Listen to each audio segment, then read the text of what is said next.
Welcome to 95 news. ప్రతిక్షణం ప్రజాక్షేమం కోసం బులెటిన్ల ముందుగా హెడ్లైన్స్ చూద్దాం. తాను కాంగ్రెస్ పార్టీలో చేరే ప్రసక్తే లేదు, కావాలని మైండ్ గేమ్ ఆడుతున్నారన్న డీకే అరుణ. ఎన్నికల నిబంధనలకు నీళ్లొదిలిన ఖమ్మం జిల్లా అధికారులు. కోడ్ అమలులో ఉన్న జగన్నాథపురం గ్రామంలో సీసీ రోడ్ల నిర్మాణం. మచిలీపట్నంలో సినీ నటి అనసూయ భరద్వాజ్ సందడి, చూసేందుకు భారీగా ఎగబడ్డ అభిమానులు. సంతోష్ నగర్ పోలీస్ స్టేషన్ పరిధిలో దారుణం, మాంసం దుకాణం యజమానిని హతమార్చిన దుండగులు. డీటెయిల్స్ చూసే మీడియాలో తాను కాంగ్రెస్ పార్టీలో చేరుతున్నట్లు వస్తున్నటువంటి వార్తలను తీవ్రంగా ఖండిస్తున్నానని బీజేపీ జాతీయ ఉపాధ్యక్షురాలు డీకే అరుణ అన్నారు. తాను కాంగ్రెస్ పార్టీలో చేరే ప్రసక్తే లేదని, కావాలని కాంగ్రెస్ పార్టీ నాయకులు మైండ్ గేమ్ ఆడుతున్నారని, బీజేపీ జాతీయ నాయకత్వం తనను గుర్తించి జాతీయ ఉపాధ్యక్ష పదవి ఇచ్చిందని అన్నారు. మోడీ నాయకత్వంలో పనిచేయడానికి అదృష్టం ఉండాలన్నారు.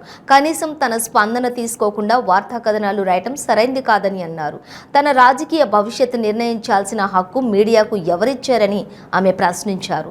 తనపై దుష్ప్రచారం చేసిన మీడియా సంస్థలపై పరువు నష్టం దావా వేశానని డీకే అరుణ తెలిపారు.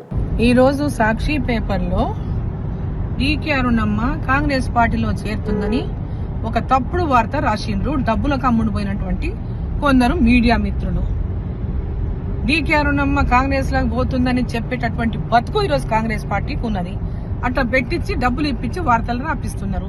డీకే అరుణమ్మ విలువలు కలిగినటువంటి రాజకీయాలు చేసేటటువంటి వ్యక్తిత్వం నాయకురాలు. పదవుల కోసమో ఈరోజు ఏది పడితే అది రాయించుకునేటటువంటి దేనికి ఆశపడో ఈరోజు పోయేటటువంటి నాయకురాలు డీకే అరుణమ్మ కాదు. అహర్నిశలు ప్రజల కోసం, ప్రజల అభివృద్ధి కోసం ఆరాటపడి పనిచేసేటటువంటి నాయకురాలు. ఈరోజు ఎక్కడ అధికారం ఉంటే అక్కడనో ఏదో ఇంకేదో వస్తుంది, ఇక్కడనో అక్కడనో, ఇక్కడ పోతే గెలుస్తాను, అక్కడ పోతే గెలుస్తాను, ఆరాటపడో ఆశపడో విలువలను కోల్పోయి రాజకీయాలు చేసేటటువంటి వ్యక్తిత్వం డీకే అరుణమ్మది కాదు. సాక్షిలో రాసినటువంటి వార్తను ఇమ్మీడియట్ గా సాక్షి పేపర్ వాళ్ళు క్షమాపణ దాని మీద వాళ్ళ తప్పును ఒప్పుకొని క్షమించమని కోరాలి. ఈవిడ తప్పుడు వార్తలు రాసి ప్రజలను తప్పుదారు పట్టించి కాంగ్రెస్ పార్టీకి లబ్ధి చేయాలనేటటువంటి మీ దురాలోచన ఏమైనా ఉంటే మీరు కాంగ్రెస్ పార్టీకి లబ్ధి చేసుకోండి. రాసినటువంటి విలేకరులు గాని, రాసినటువంటి నాయకులు గాని, రాపించిన నాయకులు గాని.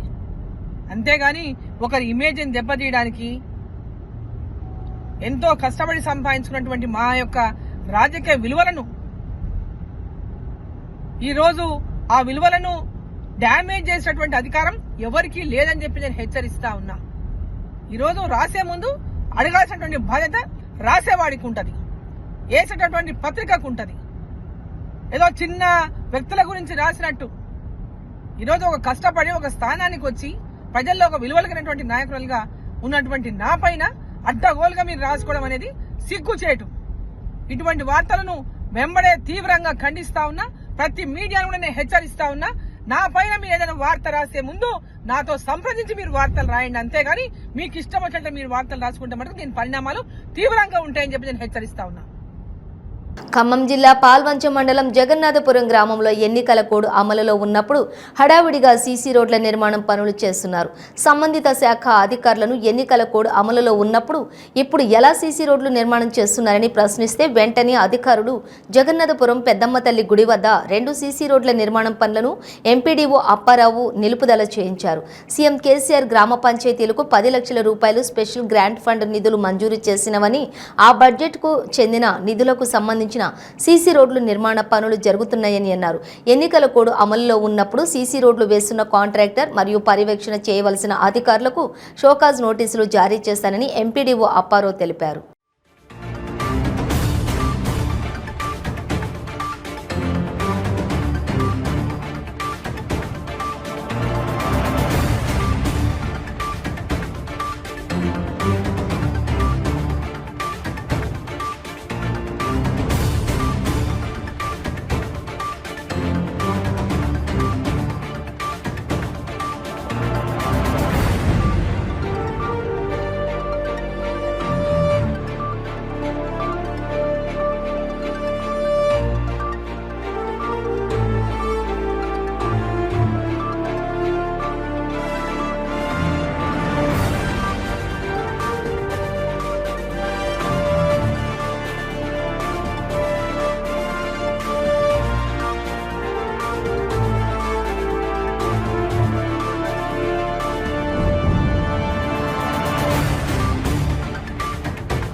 నేను పంచాయత్ సెక్రటరీ మాట్లాడుతున్నాను. ఇక్కడ మన దగ్గర పంచాయత్ సెక్రటరీ ఉంది, సాయిరామ్ మాట్లాడుతున్నానండి. జయన్ హస్బర్ పంచాయత్ సెక్రటరీ అండి.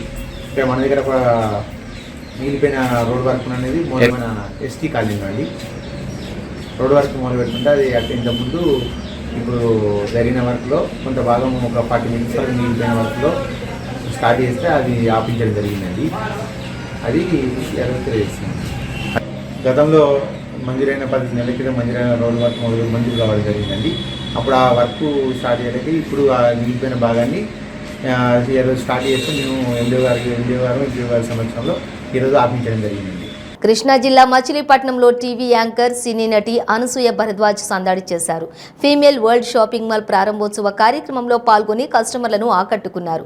అందం చలాకీతనంతో అభిమానులను ఆకట్టుకునే అనసూయను చూసేందుకు భారీగా అభిమానులు రావడంతో సందడి వాతావరణం నెలకొంది.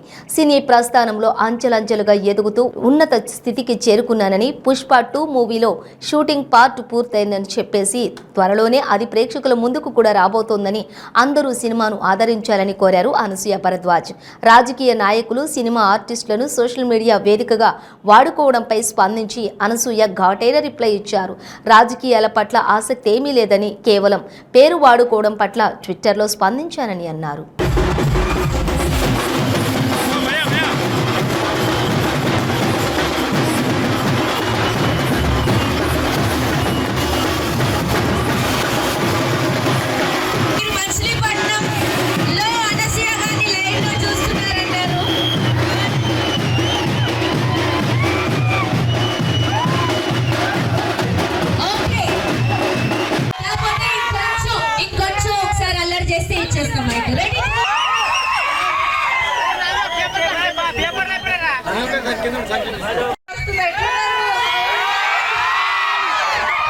చాలా హ్యాపీగా ఉంది ఇలా రావడం. ఈరోజు మన యువతి ఫీమేల్ వరల్డ్ ఈ ఫ్యామిలీతో నా అసోసియేషన్ ఇప్పటిది కాదు, this is the 3rd store I'm launching. Kakinada, Kodad, ఇప్పుడు మచిలీపట్నంలో యువతి ఫీమేల్ వరల్డ్ తో అసోసియేట్ అవ్వడం చాలా హ్యాపీగా ఉంది. బందర్ లడ్డు ఎంత స్వీట్ గా ఉంటుందో వీళ్ళ దగ్గర కలెక్షన్స్ అంత తప్పకుండా వచ్చి చెక్ చేయండి. మీరందరూ చూసే ముందు నేనేళ్ళి ఒక లుక్ వేసి వచ్చి ఎలా ఉన్నాయో చెప్తాను మీకు. బట్ ముందుగానే చెప్పేస్తున్నాను బికాస్ నాకు తెలుసు వీళ్ళ చాలా ట్రెండీగా అండ్ ఫ్యాషనబుల్గా, చాలా రీజనబుల్గా ఉంటాయి వీళ్ళ దగ్గర. So hearty congratulations to Teja గారు, నాని గారు అండ్ అనీష్ గారు. Wishing you guys all the very best. మిగతా మాటలన్నీ లోపలికి వెళ్ళి షోరూమ్ చూసి వచ్చాక మాట్లాడతాను.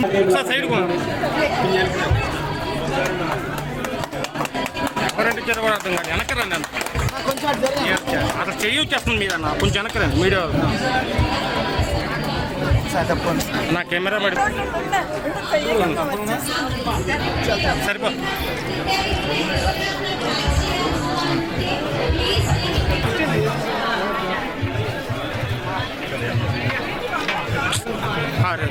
తోసేస్తున్నా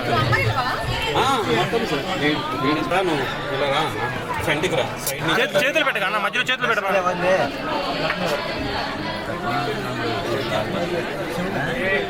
మేడం ఇటు తిరగండి మేడం.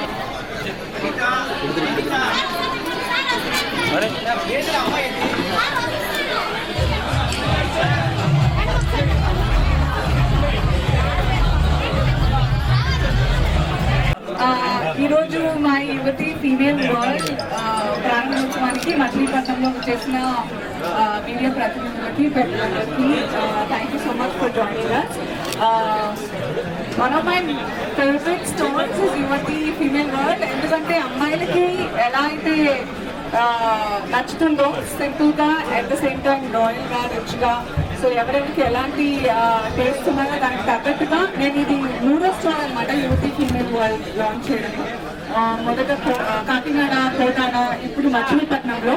అండ్ ఏంటో ప్రతి స్టోర్ చాలా గ్రాండ్ గా ఒకదాన్ని మించి ఇంకొకటి అవుతుంది. My hearty congratulations to Nani గారు, అనీష్ గారు అండ్ తేజ గారు. This store is much better than the last one. Machilipatnam చాలా లక్కీ అనుకుంటున్నాను నేను. కలెక్షన్స్ కూడా చాలా బాగున్నాయి. Very subtle, very breezy. కొంచెం టైం ఇస్తే నేను ఒక షాపింగ్ బ్యాగ్ నింపేసుకుని చాలా ఇష్టం cottons and the very good handlooms చాలా ఇష్టం నాకు. అండ్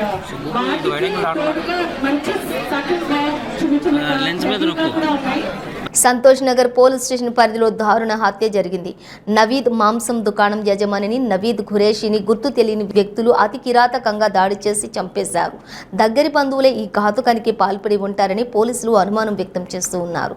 సంఘటనా స్థలానికి చేరుకున్న పోలీసులు కేసు నమోదు చేసుకుని దర్యాప్తు చేస్తున్నారు.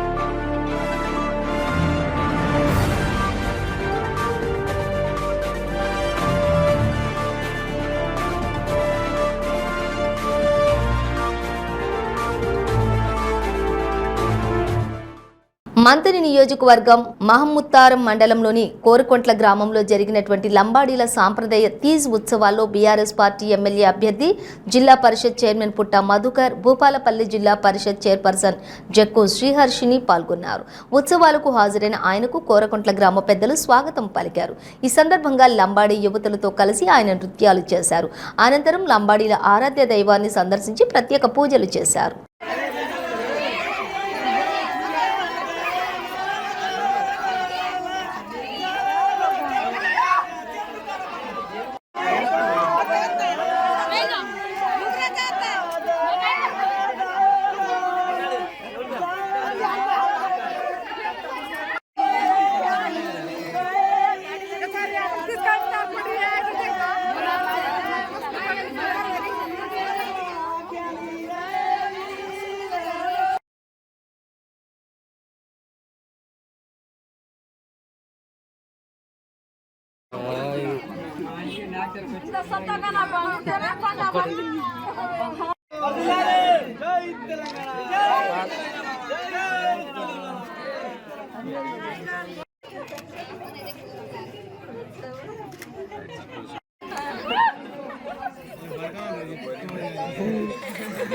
నెల్లూరు జిల్లా కావలి రూరల్ రుద్రకోట గ్రామంలోని ఆర్టీఓ కార్యాలయాన్ని రాష్ట్ర వ్యవసాయ సహకార మార్కెటింగ్ మరియు ఫుడ్ ప్రాసెసింగ్ శాఖ మంత్రి కాకాని గోవర్ధన్ రెడ్డి, కావలి శాసనసభ్యులు శ్రీ రామిరెడ్డి ప్రతాప్ కుమార్ రెడ్డి ప్రారంభించారు.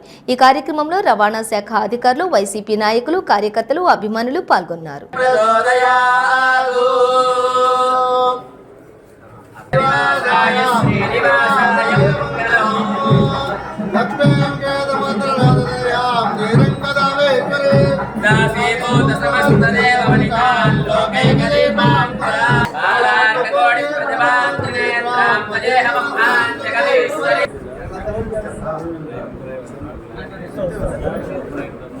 పట్టణానికి సంబంధించి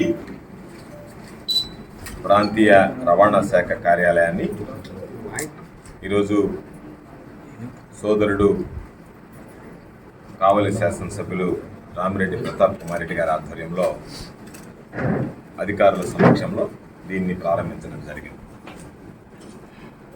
భవనాన్ని నిర్మించడం, దీనికి సంబంధించి ఎమ్మెల్యే గారి చొరవతో 5 ఎకరాల సువిశాలమైనటువంటి విస్తీర్ణం కలిగినటువంటి సైట్ సేకరించడం, దానిలో రాబోయేటువంటి రోజుల్లో రవాణా శాఖకు సంబంధించినటువంటి అన్ని రకాలైనటువంటి సేవలు అందుబాటులోకి తీసుకురావాలనేటువంటి లక్ష్యంతో ఇక్కడ ఆర్టీఓగా పనిచేస్తున్నటువంటి సుధాకర్ రెడ్డి గారు ఈ కార్యక్రమాలన్నిటికీ రూపకల్పన చేసి ఈరోజు ప్రాథమికంగా ఈ రవాణా శాఖ కార్యాలయాన్ని ప్రారంభించడం జరిగింది. డ్రైవింగ్ ట్రాక్ ఏర్పాటు చేసి ప్రతి ఒక్కటి రవాణా శాఖకు సంబంధించినటువంటి అన్ని సర్వీసులు ఈ ప్రాంగణంలోనే అందించడంతో పాటు అదేవిధంగా చిన్న వయసు నుంచి పిల్లలకి రహదారి భద్రత మీద అవగాహన కల్పించాలనేటువంటి లక్ష్యంతో ఉన్నటువంటి పాఠశాల దగ్గర నుంచి స్కూళ్ళు, కాలేజీల యాజమాన్యాలతో మాట్లాడి ఆ పిల్లలను తీసుకొచ్చి రహదారి భద్రత గురించి, ఏదో రహదారి భద్రత అంటే వారోత్సవాలు జరపడం, కొద్ది రోజులు అవగాహన కల్పించడం, వదిలివేయడం అనేటువంటిది కాకుండా కంటిన్యూస్ ప్రాసెస్. ఇది కొనసాగాలనేటువంటి లక్ష్యంతో చిన్న వయసు నుండి పిల్లల్లో ఆ క్రమశిక్షణ అలవర్చుకోవాలి. రహదారి భద్రతకు సంబంధించి స్పష్టమైనటువంటి అవగాహన ఉండాలి. దాని ద్వారా రోడ్డుకు సంబంధించినటువంటి రోడ్డు ప్రమాదాలు నివారించడానికి అవకాశం ఏర్పడుతుందనేటువంటి లక్ష్యంతో ఈరోజు దానికి సంబంధించి కూడా ఈరోజు వాళ్ళకి అవగాహన కల్పించాలనేటువంటి నిర్ణయం తీసుకోవడం. అదేవిధంగా ఈ కార్యక్రమానికి సంబంధించి ఈరోజు మా మినిస్టర్ గారు కూడా, నా సహచర మంత్రివర్గులు కూడా రావాల్సి ఉంటే ముఖ్యమంత్రి గారి పర్యటన ఉన్నందువల్ల ఆయన రద్దు చేసుకోవడం. ఏదేమైనా అన్ని ఏర్పాట్లు చేసుకున్నాం కాబట్టి ఈరోజు ప్రారంభిస్తామని చెప్పి సోదరులు ప్రతాప్ కుమార్ రెడ్డి గారి కోరిక మేరకు ఈ కార్యాలయాన్ని ప్రారంభించాం. మరలా ఒకరోజు రవాణా శాఖ మంత్రిగా ఉన్నటువంటి నా సోదరుడు విశ్వరూప్ గారిని కూడా ఆహ్వానించి మిగిలిపోయినటువంటి అభివృద్ధి పనులన్నిటికీ కూడా నిధులు మంజూరు చేయించి ఇది ఒక మోడల్ కార్యాలయం లాగా తీర్చిదిద్దడానికి ప్రయత్నం చేయడం జరుగుతుందని చెప్పి ఈ సందర్భంగా తెలియజేస్తూ, రానున్న ఎన్నికలను దృష్టిలో పెట్టుకుని పోలీసులు భద్రతను కట్టుదిట్టం చేశారు. నగదు అక్రమ రవాణాను అడ్డుకునేందుకు వాహన తనిఖీలు చేపట్టారు. బండ్లగూడ పోలీస్ స్టేషన్ పరిధిలోని పోలీసులు వాహనాలను క్షుణ్ణంగా తనిఖీలు చేశారు.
ఎమ్మెల్యే చైర్పర్సన్ ఆధిపత్య పోరులో మున్సిపల్ కౌన్సిల్ సమావేశాలు జరగక అభివృద్ధి కుటుంబ పడుతోందని Janasena party Rayalaseema co convener Gangarapu Ramadasu Chowdary ఆరోపించారు.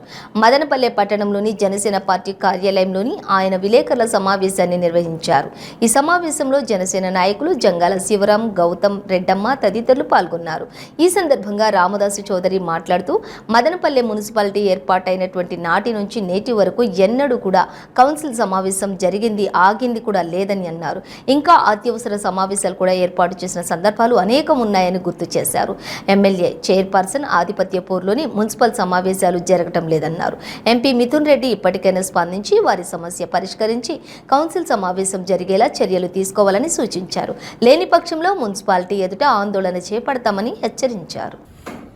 ముఖ్యంగా ఈరోజు మదనపల్లె మున్సిపాలిటీలో చోటు చేసుకుంటున్న అభ్యంతర పరిణామాల మీద జనసేన పార్టీ వాయిస్ వినిపించదలుచుకున్నాం. గత 30-40 సంవత్సరాల నుంచి కూడా రాడుకున్న రెడ్డప్ప నాయుడు గారి హయాం నుంచి కూడా మున్సిపాలిటీలో ప్రతి నెల క్రమం తప్పకుండా పట్టణ ప్రజల అవసరాలు తీర్చేదానికి, దాంట్లో ఉన్న సాధక బాధకాలు చర్చించడానికి, బడ్జెట్ మీద మాట్లాడడానికి మున్సిపల్ మీటింగ్ ఏర్పాటు చేసేవాళ్ళు. కానీ దురదృష్టవశాత్తు ఈ ఎమ్మెల్యే నవాజ్ బాషా ఎమ్మెల్యే అయిన తర్వాత, మనోజారెడ్డి గారు మున్సిపల్ చైర్పర్సన్ అయిన తర్వాత వాళ్ళిద్దరి మధ్య వ్యక్తిగత అభిప్రాయ భేదాలు, ఇగో ప్రాబ్లమ్స్, ఆధిపత్య పోరులో భాగంగా మదనపల్లి మున్సిపాలిటీ కౌన్సిల్ సమావేశము 2 నెలల నుంచి జరగకపోవడము చాలా దురదృష్టకరం. ఎందుకంటే మదనపల్లి పట్టణ ప్రజలు కడతా ఉండే మున్సిపల్ ట్యాక్స్ మీద ఆధారపడి ఈ మున్సిపాలిటీ వర్కర్స్ యొక్క జీతభత్యాలు కానీ, లేకపోతే ప్రజాప్రతినిధుల యొక్క జీతభత్యాలు కానీ దాని మీదే ఆధారపడి ఉన్నాయి. మరి అటువంటిది ఈ పారిశుద్ధ్యం మీద, తాగునీటి మీద, మున్సిపాలిటీ కల్పించాల్సిన సౌకర్యాల మీద కౌన్సిల్ సమావేశం పెట్టకుండా, ఇంతకుముందు ఏం చేసేవారు, సాధారణ సమావేశాలే కాకుండా ప్రజలకు అవసరం వచ్చినప్పుడు, నేషనల్ కలామిటీస్ జరిగినప్పుడు అత్యవసర సమావేశాలు కూడా పెట్టిన సందర్భాలు అనేకం ఉన్నాయి. మదనపల్లి మున్సిపాలిటీ కావచ్చు, మదనపల్లి మండలం కావచ్చు, ప్రతి చోట, ప్రతి వార్డులో, ప్రతి విలేజ్లో కూడా ఏ పనులు ఆ పనులు అన్నీ నిలిచిపోయినాయి. అట్లా పరిశుద్ధ కార్మికులు కావచ్చు, అట్లా కాలువ పనులు కావచ్చు, రోడ్ల పనులు కావచ్చు, అన్నీ ఎక్కడెక్కడి నిలిచిపోయినాయి. ఎందుకంటే బిల్స్ రావడం లేదు కాంట్రాక్టులు, కానీ మొత్తం అంతా నిలిపేసిన. ఇంక వస్తాయో రాదో, ఈ ప్రభుత్వం రాదు కాబట్టి తెలిసిపోయింది ప్రజలకి, కాంట్రాక్టులకి అందరికీ కూడా ఈ ప్రభుత్వం రాదు. ఇంక నెక్స్ట్ ఐదేళ్ళకి అంతా ప్రభుత్వం మారిపోతుంది, మాకు వస్తాయో తెలుసు, ఎవరు ఏ పని కూడా చేయడం లేదు. ఈరోజు ఈరోజు మార్నింగ్ కూడా మేము రెడ్డిస్ కాలనీ ఎక్స్టెన్షన్ వరకు పోయించినాం. అన్ని 30 ఫీట్ రోడ్లు, అన్ని మట్టి రోడ్లు. కానీ బిల్డింగులు చూస్తే ఒకటి 3 కోట్లు 4 కోట్లు. అప్రూవల్కే మున్సిపాలిటీకి కావచ్చు, పంచాయతీకి కావచ్చు ఆదాయము ఒక ప్లాన్ అప్రూవల్ తీసుకోవాలంటే 2 నుంచి 5 లక్షల వరకు ప్లాన్ అప్రూవల్కి ప్రజలు కడుతున్నారు.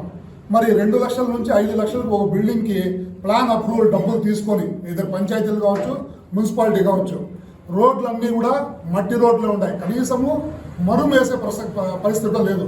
మరుమేస్తే కూడా ఇంత దుమ్ము లేకుండా ఆ గుంతలంతా పొడుస్తాయి. అవి కూడా చేయడం లేదు. కొన్ని వందల కిలోమీటర్లు అయితే మట్టి రోడ్లే ఉన్నాయి. రాష్ట్రంలో పోలీస్ శాఖలో అధునాతన సాంకేతిక పరిజ్ఞానాన్ని ఉపయోగించడం ద్వారా పోలీస్ సిబ్బంది భద్రతకు, లా అండ్ ఆర్డర్కు ఎలాంటి అవరోధం కలగకుండా ప్రత్యేక విధానాన్ని అమలు చేస్తున్నామని, రాష్ట్రంలోని గంజాయి సాగు, రవాణాను, వినియోగాన్ని సమూలంగా అరికట్టేందుకు ప్రత్యేక చర్యలు చేపడుతున్నట్లుగా ఏలూరు రేంజ్ డీఐజీ అశోక్ కుమార్ వెల్లడించారు. కాకినాడ జిల్లా పెద్దాపురం పోలీస్ సర్కిల్ కార్యాలయంలోని ఏలూరు రేంజ్ డీఐజీ అశోక్ కుమార్ ప్రత్యేక తనిఖీలు చేపట్టారు. ఈ సందర్భంగా డీఐజీ మీడియాతో మాట్లాడారు. ఇదివరకు పెద్దాపురం సర్కిల్గా ఉండేది. ఇక్కడ దీని కింద సామర్లకోట, రాఘవంపేట పోలీస్ స్టేషన్ ఉండేది. ఇది ఒక పోలీస్ స్టేషన్, ఒక ఎస్ఐ గారే మేనేజ్ చేసేవారు. ఇప్పుడు ఆ సామర్లకోట వచ్చేసి వేరే పోలీస్ స్టేషన్ అయిపోయింది. అక్కడ ఇన్స్పెక్టర్ గారు వచ్చారు. నెక్స్ట్ రంగంపేట వచ్చేసి మన తూర్పుగోదావరి జిల్లాకి వెళ్ళిపోయింది. ఇక్కడ ఇన్స్పెక్టర్ గారు వస్తున్నారు. కంప్లీట్గా ఎస్హెచ్ఓ ఇన్స్పెక్టర్ గారు ఇక్కడ కాన్సన్ట్రేట్ చేయబోతున్నారు. సో దాని పరిస్థితుల్లో మరి మరొక పోలీస్ స్టేషన్ అవసరమా లేదనేది మనం ఎగ్జామిన్ చేయాలి. ఎందుకంటే ఒక సీనియర్ ఆఫీసర్ని ఇక్కడ పెట్టినప్పుడు వారు చూసుకోగలరు. ఒక ఎస్ఐన్ కావాలంటే ఎక్స్ట్రా ఇస్తాం, 10 రోజుల తర్వాత ఇంకొక ఎస్ఐన్ ఎక్స్ట్రా ఇస్తాం. ఎస్హెచ్ఓ పోలీస్ స్టేషన్ అయిపోతుంది. ఒక ఇన్స్పెక్టర్ గారు, 2 ఎస్ఐలు ఇక్కడ ఉంటారు. దానివల్ల ఏరియాని ఎఫెక్టివ్గా పోలీసింగ్ చేస్తారు. మళ్ళీ సపరేట్గా ఇంకొక పోలీస్ స్టేషన్ పెడితే మళ్ళీ దానికి ఒక 18 మంది కానిస్టేబుల్స్ని మనం డివైడ్ చేసి ఇవ్వాలి. కోఆర్డినేషన్ ఉండదు. ఈ ఇష్యూస్ వస్తాయి. కాబట్టి మీరు చెప్పిన సజెషన్ని అది ఎగ్జామిన్ చేస్తూనే ఇదేమన్నా సొల్యూషన్ అనేది మేము ఆలోచిస్తాం. పోలీస్ శాఖలో పోలీస్కి వీక్ ఆఫ్ అనేది ఏమన్నా చెప్పేసి కొంతమంది అయితే అది అమల్లో ఉండట్లేదని చెప్పేసి అంటున్నారు. వీక్లీ ఆఫ్ ఇస్తున్నారు కదా ఎస్పీ గారు, పరిస్థితులను బట్టి ఇక్కడ ఎప్పుడు అవకాశం ఉన్నప్పుడు వాళ్ళకి రెగ్యులర్గా వీక్లీ ఆఫ్స్ ఇస్తున్నారు. సార్, జిల్లా వ్యాప్తంగా గంజాయి ఎక్కువ స్టూడెంట్ అన్ని జిల్లాల్లో కూడా వీక్లీ ఆఫ్స్ ఇస్తున్నారు ఎస్పీలు. ఏదైనా బందోబస్తు అది ఉంటే వాళ్ళకి కూడా దొరకవచ్చు. అదర్వైజ్ వీక్లీ ఆఫ్ అమలు అవుతుంది. అన్ని పోలీస్ స్టేషన్లో అమలు అవుతుంది. జిల్లా వ్యాప్తంగా గంజాయి ఎక్కువ ఉన్నదండి. యువత బాగా పాడైపోవడానికి కారణం అదే అంటున్నారు. స్టూడెంట్స్ కానీ, కాలేజీ కానీ, ఎలిమెంటరీ స్కూల్ నుంచి పిల్లలు పాడైపోతున్నారు. దాని మీద ప్రత్యేక దృష్టి అన్న సారించి ముందుకు తీసుకెళ్తారు పోలీసులు. ఇప్పుడు గంజాయి అనేది ఎప్పటికీ కూడా టాప్ ప్రయారిటీ అమ్మా. మీకు తెలుసు, రాష్ట్ర వ్యాప్తంగా కూడా ప్రభుత్వం కానీ, తర్వాత మా డీజీపీ గారు కానీ చాలా స్ట్రిక్ట్ ఇన్స్ట్రక్షన్స్ ఇవ్వడం జరిగింది. ఈ గంజాయిని ఎటువంటి పరిస్థితుల్లో కూడా పూర్తిగా నిర్మూలించాలని. శ్రీకాకుళం జిల్లా పాలకొండ మండలం అట్టలి జంక్షన్ సమీపంలో గ్యాస్ సిలిండర్స్ లోడ్ తోటి వెళ్తున్న లారీ అదుపు తప్పి బోల్తా పడింది. విషయం తెలుసుకున్న పోలీసులు, ఫైర్ సిబ్బంది ఘటనా స్థలానికి చేరుకున్నారు. వెంటనే పోలీసులు ముందస్తుగా సమీప ప్రజలకు అప్రమత్తం చేశారు. ఇక గ్యాస్ సిలిండర్స్ నుంచి ఎటువంటి గ్యాస్ లీక్ కాకపోవడంతో పెను ప్రమాదమే తప్పింది. విశాఖపట్నం నుంచి గుమ్మలక్ష్మీపురం వెళ్తుండగా ఈ ప్రమాదం చోటు చేసుకుందని అన్నారు.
బులెటిన్ ముగించే ముందు హెడ్లైన్స్ మరోసారి.